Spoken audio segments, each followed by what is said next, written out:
Hey, Cody. 22 years isn't a bad number. I once was that number a few years ago. Try 14 years ago. In regards to bullying, I can attest that I was victim of being bullied at school, mostly because my parents were teachers, and because of course, them being teachers, kids that were having issues with my mom or dad picked me and my brother to pick on.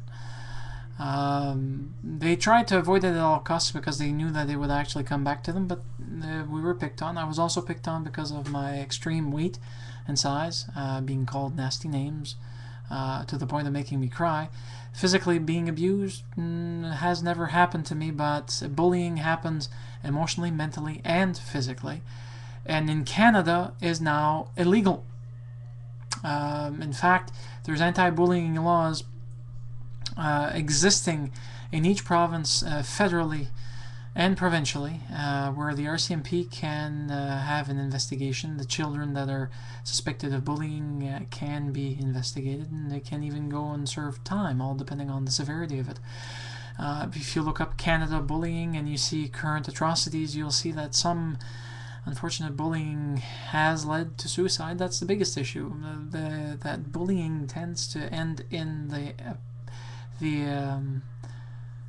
young and budding life of somebody who deserves to live, over the fact that they're suddenly feeling that they don't deserve to live, that they can't live on with the pain, that they can't live on with the torture. But you know what?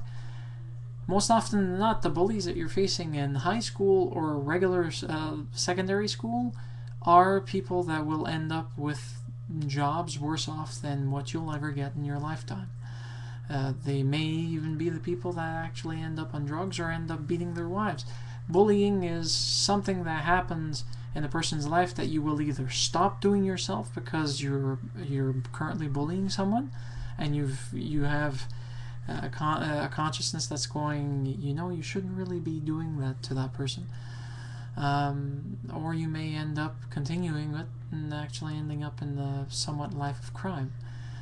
Bullying can be a precursor to physical violence, and it can go on for being what you call animal cruelty or even spousal abuse.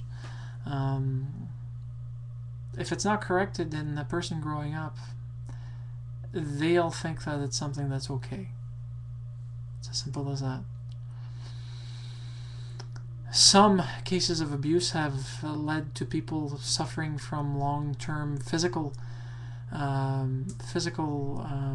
disabilities due to being beaten to an inch of their life, and having to recoup from that, going through comas, coming back with brain damage, to lack of self-esteem, destruction of one's sense of purpose, one's sense of collective accountability or social position, if you will.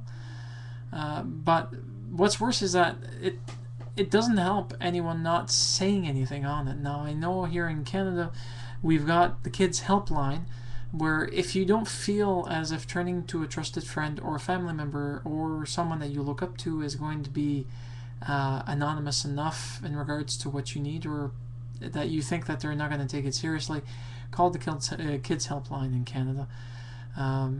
It's available off the internet. You can look it up on Google or Yahoo, and they can help you in many ways, shapes, or forms. I've never had to resort to the Kids Helpline, but I know that many people have had to resort. Now, one thing that I'll need to mention is that teachers, if there's any teachers watching this, or if there's anyone that's wanting to be a teacher, please be aware that you do have a social and moral obligation to actually step in to help a child if you ever know that a child is in need. If you don't know what to do, you can always call the Kids Helpline, or even consult your local RCMP or police detachment to find out what they have as laws or what they may recommend. Because here in Canada, well, it's done differently than in the US and any other country, but I think that we should have a worldwide or a global worldwide, that doesn't make sense, a global anti-bullying panel and law put into place for all countries. Because bullying doesn't exist simply in Canada. It doesn't simply exist in Moncton, New Brunswick, or anywhere else in the world. It exists everywhere. If you think that you've been exempted or targeted by, some people like to say, why me? Why me, God? Well, you know what? God didn't choose anything, and you probably didn't create a situation. I've been a bullying person in my lifetime because I was lashing out to other people that were underneath me in regards to what was being done by people in the forefront.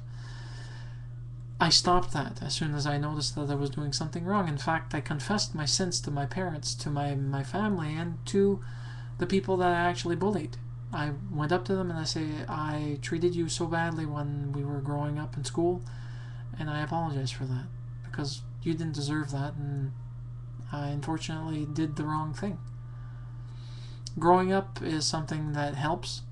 Learning by wisdom and faults through your experiences will actually help you become a better person. And Cody, I think you're well on the way of doing that. And I didn't know you had a band. I'm happy that you do, and I hope that you're going well with it. And your beard, my friend, is actually looking swell. Well, that said, Cody, I think you deserve this. You do so much, but you don't have a lot of time for doing it. For this is for your daily booth and also your YouTube participation. Here's your image of the Jokey Smurf Award for being an awesome man. In the meantime, have a nice one.